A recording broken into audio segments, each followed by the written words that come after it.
आप देख रहे हैं इंडिया टाउन न्यूज, भारत की बात। छत्तीसगढ़ के कद्दावर नेता टीएस सिंहदेव एक बार फिर से सियासी गलियारों से लेकर हर मीडिया संस्थान में चर्चा का विषय बने हुए हैं। वजह वही पुरानी है।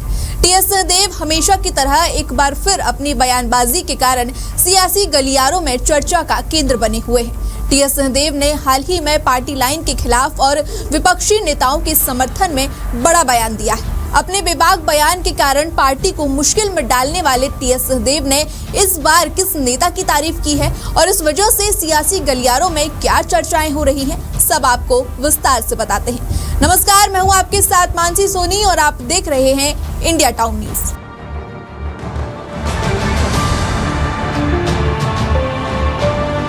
राजनीतिक गलियारों में एक चर्चित नाम अपनी बेबाक बयानबाजी से जाना जाता है और वो नाम है टीएस सिंहदेव।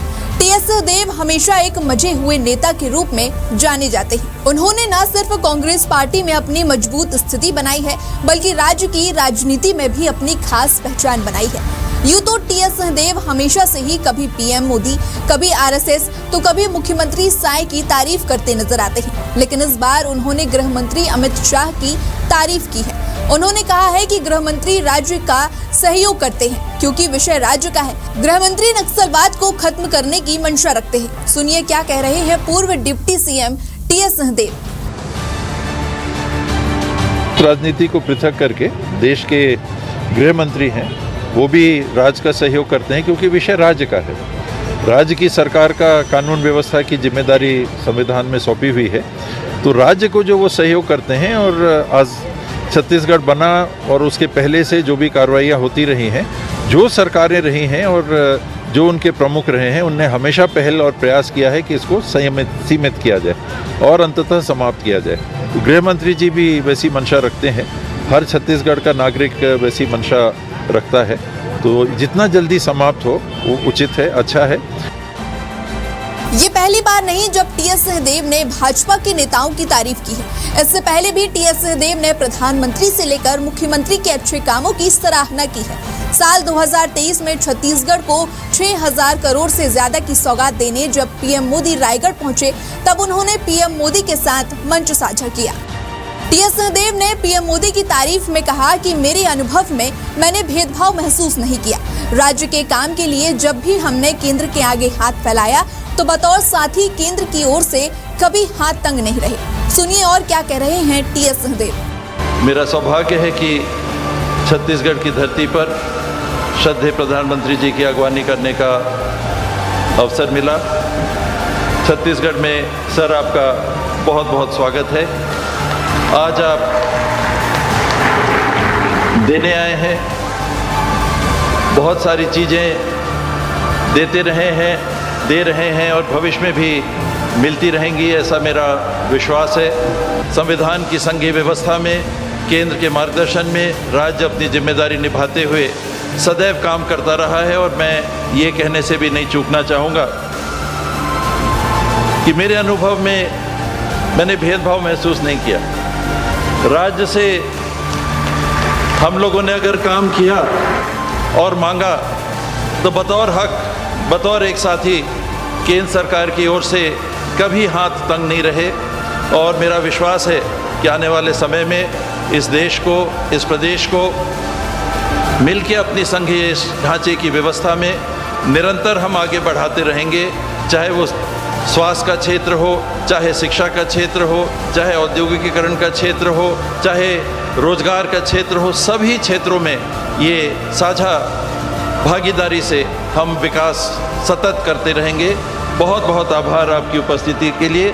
धन्यवाद। जय हिंद, जय छत्तीसगढ़।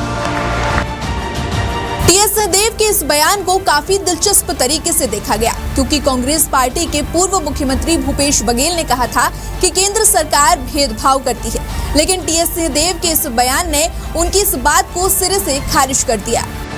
साल 2023 में टीएस सिंहदेव ने बीजेपी संगठन की तारीफ करते हुए कहा कि उनके संगठन को कमजोर नहीं समझना चाहिए। अकेले बीजेपी का संगठन भले थोड़ा कमजोर हो सकता है, लेकिन बीजेपी और आरएसएस को कभी कमजोर नहीं मानना चाहिए। बीजेपी का संगठन मजबूत है और यही उनकी ताकत है। भाजपा की एक मजबूती है, उनकी अपने आप एक मजबूती है, उनके संगठन की मजबूती है और कभी उनको नज़रअंदाज नहीं करना चाहिए। मैं पिछले 45-50 साल से राजनीति को दूर से पास से देख रहा हूँ, तो आरएसएस के होने के कारण भाजपा को कभी भी कम नहीं आंकना चाहिए। अकेले भाजपा शायद उतनी शक्तिशाली ना हो, लेकिन आरएसएस प्लस भाजपा इनको कम कभी नहीं आंकना चाहिए। इसके बाद साल 2024 के अंत में टीएस सिंहदेव ने एक बार फिर बीजेपी के मुख्यमंत्री विष्णुदेव साई की तारीफ की। मेकाहारा अस्पताल को लेकर टीएस सिंहदेव ने अपने ट्विटर हैंडल पर एक पोस्ट शेयर करते हुए कहा कि मेकाहारा अस्पताल में एकीकृत नवीन अस्पताल भवन के निर्माण कार्य के टेंडर निकालने के लिए माननीय मुख्यमंत्री श्री विष्णुदेव साई जी को शुभकामनाएं। कांग्रेस की सरकार के दौरान हमारे द्वारा शुरू की गई इस पहल के अगले चरण में पूर्ण होने से प्रदेश की जनता को लाभ मिलेगा।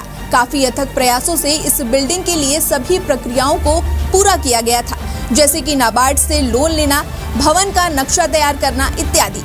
दुख इस बात का है कि हम इसे अपने शासनकाल में पूर्ण नहीं कर पाए, परंतु यह देखकर अच्छा लग रहा है कि आप इसे आगे लेकर जा रहे हैं। जनसेवा के कार्यों को यूं ही दलगत राजनीति और सरकारों के परे जाकर विस्तार दिया जाना चाहिए।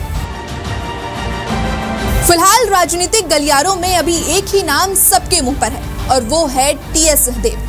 पार्टी कांग्रेस की हो या फिर भाजपा की, आरोप प्रत्यारोप का दौर तो हमेशा से चलता रहा है, लेकिन कांग्रेस के दिग्गज नेता टीएस सिंहदेव हमेशा ही भारतीय जनता पार्टी के समर्थन में या फिर प्रधानमंत्री और मुख्यमंत्री के समर्थन में बयान देते रहते हैं। उनके बेबाक बयानों के कारण सियासी गलियारों में उनका नाम अक्सर लिया जाता है।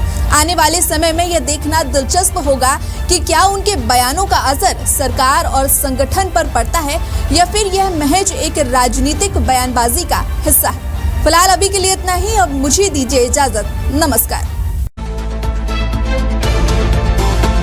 आप देख रहे हैं इंडिया टाउन न्यूज, भारत की बात।